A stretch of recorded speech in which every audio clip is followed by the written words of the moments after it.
Hey everybody, welcome back. We're gonna try and make some vegan coconut cookies today. So let's go ahead and get started on that and see what we end up with.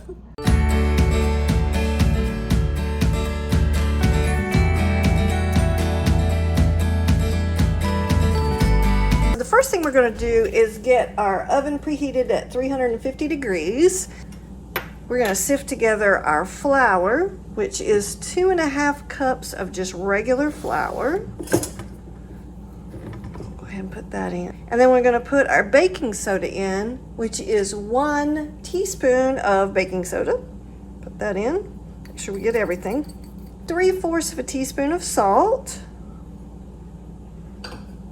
And then we're just gonna give that a little swirl and set that aside.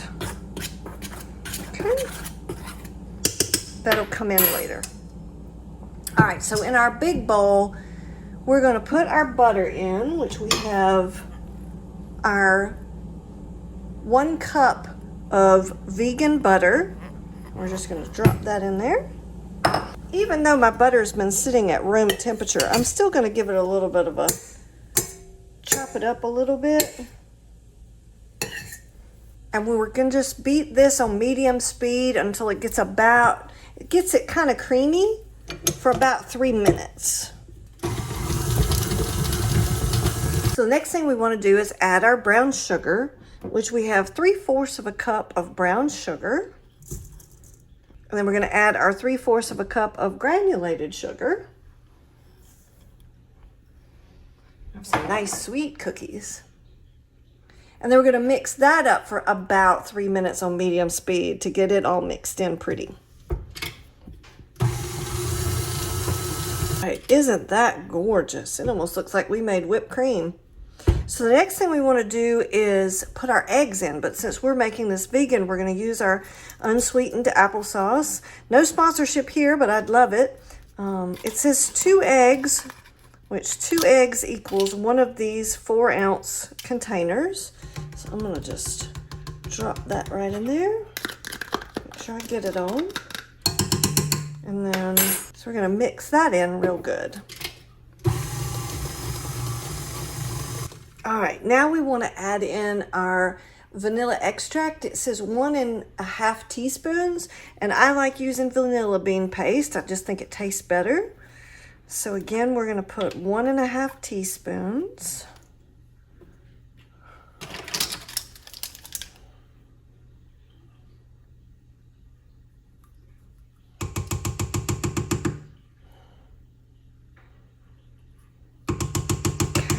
Now we're going to mix that up real good.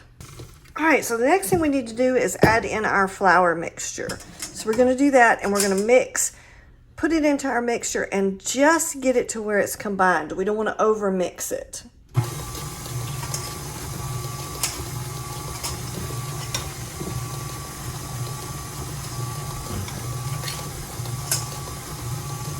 All right, we've got that all mixed in, and then the last ingredient is we want to add our 2 cups of shredded coconut. And we're just going to get this until it's incorporated and then stop, because we don't want to over mix our dough. So now I'm just going to kind of mix this up a little bit by hand, make sure there's nothing that's gotten stuck on the bottom, and make sure my coconut's mixed in all really great. Oh, that is just beautiful. We're going to make some great cookies with this. All right, so the next thing we need to do is make us some little coconut balls. So I've got my 2 spoons, I've got my dough here, and then we've put about 1/4 of a cup of coconut into a bowl that we're gonna use in just a second.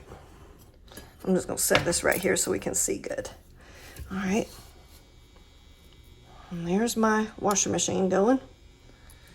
Okay, so I've rolled that in a little ball. And then we're just going to roll that in the coconut and drop that on our cookie sheet. I want to see if this dough is a little too wet to handle. Yeah, it is pretty wet.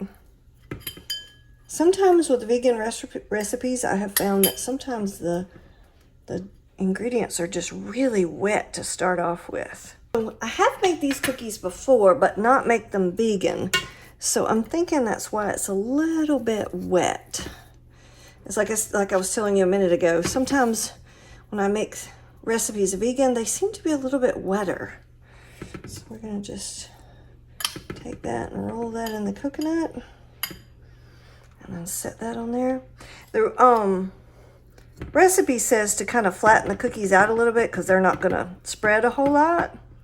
So you can just do that with a spoon, or you can do it with a fork if you want to. I think I'm gonna go ahead and run this first batch through the oven. And while I'm doing that, I might stick my dough in the fridge a little bit. I think it might be a little too warm in my kitchen right now, and that might be why my dough is a little bit wetter as well. Several different things can get involved. And again, that's the fun of baking. You just get to try all kinds of different ways and see what turns out. All right, so I'm gonna get these ready to go in the oven, and we're gonna bake these for 350 degrees for about 10 to 12 minutes. Aren't they gorgeous? Okay, so what we had to do was we had them bake at 350 degrees for about 12 minutes, and then we left them on this cookie sheet for about 10 minutes to let them finish cooling, and just got them just a little bit brown around the edges. And so now I'm gonna let them finish cooling on my cooling rack and keep baking. But yeah, didn't those turn out pretty? And I'll bring you back at the end and show you how many were made, how many I was able to make. Again, keep in mind, these cookies are like any others. You know, you can make them as big or as small as you want to, depending on how many you want at the end. So I'm just gonna let those cool off the rest of the way and keep baking. So we have finished up making our beautiful vegan coconut cookies. I'm gonna try and see if I can show y'all how many it's made. I don't know if y'all can really see with this 3-tiered cooling rack I have, if you can really see well that it made a lot of cookies. Let's see if I can get some things moved out of the way a little bit here. Wonderful friend who gave me this, and it's a cookie cooling rack, and they stack on top of each other. You see that? That is a lot of cookies. And there's a third stack as well. Ooh, I'm about to lose it. Ah, I lost a cookie. Woo. Trying to show you guys how many there are, and I almost lost a couple of cookies there. One sacrificed itself, but that's how many cookies it makes. I hope you like this video. Please like and subscribe, and I'm going to keep making wonderful bakes for you. I love making vegan bakes, but I also make baking for two and try to make some low-calorie baking every now and again when I get a chance to. So I will catch y'all on the next bake.